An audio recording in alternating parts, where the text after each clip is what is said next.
If you've ever played Warhammer 40k before, which if you're watching this channel, I probably assume that you have, you're most likely familiar with the game's favorite terrain type, that being ruined buildings with chunks blasted out of them. Ruins and buildings are a core part of Warhammer 40k and are basically inextricably linked to the game as a whole. They feature heavily in the branding of the IP. Essentially every promotional image featuring ruined buildings or some sort of fortification. In fact, the vast majority of terrain kits for Warhammer 40k available from Games Workshop feature buildings or ruined structures in some form. And almost every starter set for the game has included ruins in some type for new players to bedeck their tables with. And from a more practical standpoint, these standards are really useful, creating a consistent feel and aesthetic for the game, which strengthens the look and feel of the IP. And they're a good platform to showcase the aesthetic and iconography of the 41st millennium on the tabletop. How many Aquillas or Mechanicus cogs do you see stapled on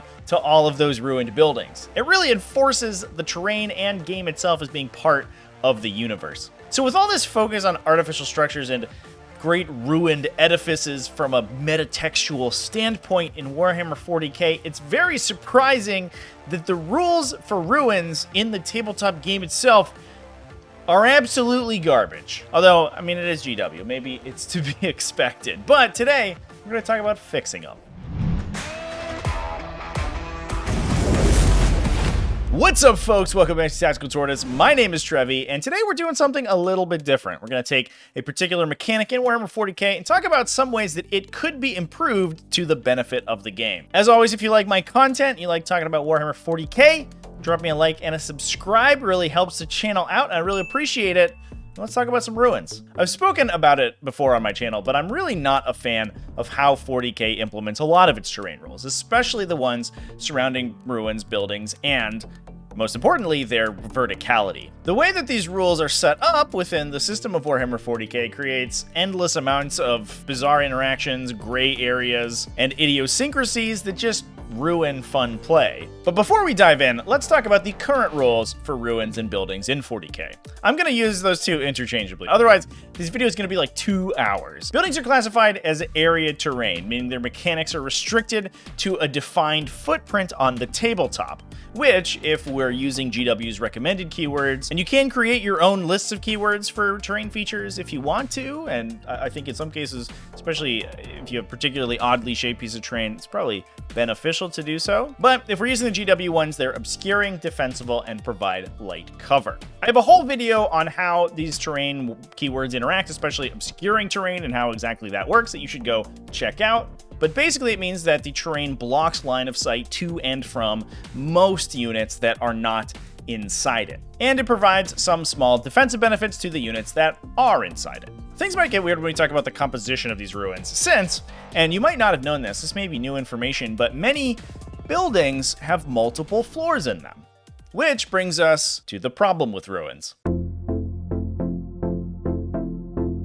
To say that the 40k rules are not great with verticality is putting it super lightly. In fact, very few miniature games are, but 40k may have some of the worst mechanics when it comes to operating in 3 dimensions. I've talked about some of the weird idiosyncrasies that vertical model placement can create in the past, and I do even have some segments of the Advanced Tactics channel that's available for YouTube channel members, where I talk about ways that you can abuse it during your games. With a combination of base-to-base measurement, true line of sight, and the ability to prevent models from interacting with higher levels due to physically body blocking their positioning, and the inclusion in 9th edition of vertical measurements like engagement range and coherency, create endless numbers of bizarre situations and feel bads for one or both players. Apocryphally, the combination of verticality with units that ignore vertical movement, like units with the fly keyword, has created enormous mechanical problems for the game in the past. If you've ever wondered why the fly keyword only works in some very specific situations and doesn't allow the flying unit to be in the air ignoring terrain all the time,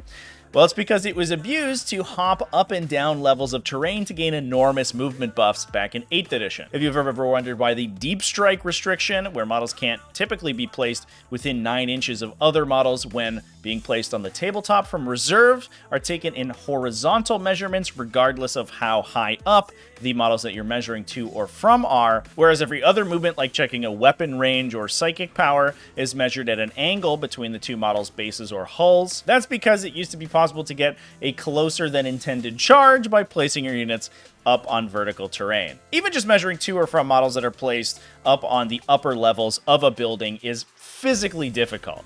Not only are you contending with the physicality of the terrain, and if you're using a tape measure, trying to get a tape measure on, within, or around the floors and walls of a miniature building is extremely difficult, but now you also have to do so at an angle, and that makes getting an accurate measurement almost impossible. So a lot of times you just have to fudge things and play by intent, which is fine, but not a particularly clean mechanic. Height can also create weird line of sight interactions, where units are suddenly able to see or be seen over intervening units or terrain. While this can create some tactical situations where climbing terrain can be an advantage, it can equally create negative play experiences, where line of sight is gained over walls or other terrain features when players thought their models were safe hiding behind them. In my opinion, these interactions get so bad that I'm a big believer in the restriction of Tournament 40k to the ground floor only. I don't think that multi-level terrain is appropriate for a competitive game using the current system. But that said, here's the thing, because it looks fucking awesome. Positioning your troops vertically, taking cover, and firing positions around pieces of buildings and setting them up across the whole length and breadth of a building is absolutely awesome. It makes for really good photos and, in my opinion, is absolutely iconic to the aesthetic of Warhammer 40k on the tabletop. So instead of axing this cool and unique idiosyncrasy of Warhammer 40k entirely, I'd much rather the game's mechanics change to make placing models in a third dimension more functional, thematic, and tactically useful.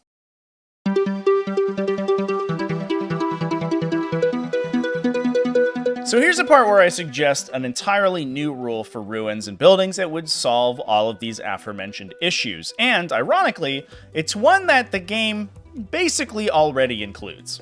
In a recent video, I spoke about everyone's favorite battlefield role in 40k, fortifications. These mostly useless garbage units include a lot of datasheets for ruins and buildings, and already have mechanics for setting up on or within them. So rather than reinvent the wheel, I think ruins should mostly just adopt this mechanic that's already being used. So here's my pitch.